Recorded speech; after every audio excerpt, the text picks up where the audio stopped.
இயக்குனர் சசிகுமார் எப்போது மீண்டும் படம் இயக்குவார் என்று காத்திருக்கிறேன். அடுத்த வருஷம் ஜனவரி ஷூட்டிங் போகிறோம். நான் டைரக்ட் பண்ணுறேன் ஒரு வெப் சீரிஸ் நெட்ஃப்ளிக்ஸ்க்காக. குற்றப்பரம்பரை நாவலை வந்து தழுவி ஒரு சப்ஜெக்ட் ரெடி பண்ணுறோம். சத்யராஜ் சார் நடிக்கிறாரு.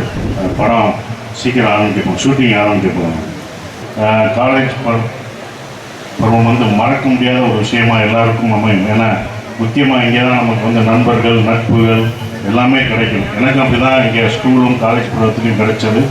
அதை நான் வந்து சிறப்பாக வச்சேன். ஏன்னா குத்துனது நண்பனாக தான் செத்தக்கூடாது. நண்பர்கள், எல்லா விதமான நண்பர்களையும் நட்பையும் நம்ம இங்கே பார்த்த ஒரு இடம் தான் அது. இதுக்கப்புறம் போனவங்க தான் ஒரே ஒரு விஷயம் சொன்னார். அயோத்தி படம் வந்து என்னுடைய இதே மாற்றுச்சு அப்படின்னு சொன்னார். அது உண்மைதான். ஏன்னா அது வரைக்கும் நட்பை பேசிகிட்டு இருந்தேன், நண்பர்களை சம்பாதிச்சேன். அயோத்தி படம் ஹியூமனிட்டி, மனிதத்தை பேசிச்சு. நல்ல மனிதம் நல்லதுன்றதை வந்து தெரிஞ்சுக்கிட்டேன். நான் அது எவ்வளோ தூரம் போய் ரீச் ஆகுது. ஒரு மொழி, மதம் இதெல்லாம் கடந்தது தான் மனிதம் அப்படின்றது. நம்மளாம் தெரிஞ்சவங்களுக்கு ஹெல்ப் பண்ணுவோம், நம்ம தெரிஞ்சவங்களுக்கு உதவி செய்வோம். ஆனால் தெரியாதவங்களுக்கும் உதவி செய்யணும் அப்படின்ற ஒரு விஷயத்த நான் சொல்கிறேன். நமக்கு யாருன்னு என்னன்னே தெரியாதவங்களுக்கு உதவுறது வந்து பெரிய உதவியாக இருக்கும். ரொம்ப சந்தோஷம்.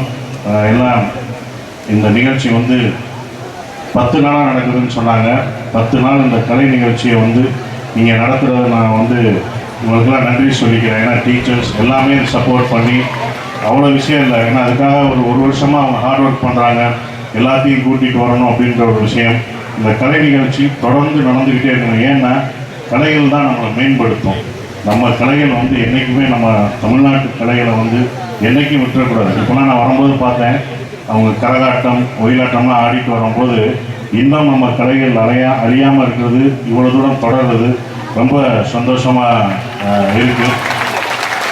படிப்பு எப்படி நமக்கு முக்கியம், படிப்பு முக்கியம், அவசியம் எல்லாம் இருந்தாலுமே நம்ம கலைகளையும் நம்ம கலாச்சாரத்தையும் என்றைக்கும் நம்ம விட்டு கொடுக்கக்கூடாது. அது நம்முடைய நம் மண் சார்ந்த ஒரு விஷயத்தை எதுக்காகவும் யாருக்காகவும் நம்ம கலைகளையும் கலாச்சாரத்தையும் நம்ம விட்டே கொடுக்கக்கூடாதுன்றதை நான் உங்கள்கிட்ட கேட்டுக்கிறேன். ரொம்ப சந்தோஷம், நன்றி. ரொம்ப வந்த எனக்கு எனர்ஜியாக இருக்கவங்கெல்லாம் பார்த்ததில்ல ரொம்ப நன்றி. அதுவும் விரும்பாண்டி இந்த ஊருக்காரு கருமாத்தூர்காரோட வந்தது எனக்கு இன்னும் சந்தோஷமாக இருந்தது. நானும் என் நண்பரும் வந்தது சந்தோஷம். எல்லாருக்கும் நன்றியை தெரிவிச்சுக்கிறேன்.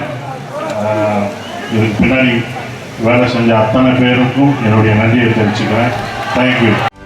செய்திகளை உடனுக்குடனும் துல்லியமாகவும் தெரிந்து கொள்ள சப்ஸ்கிரைப் பண்ணுங்க.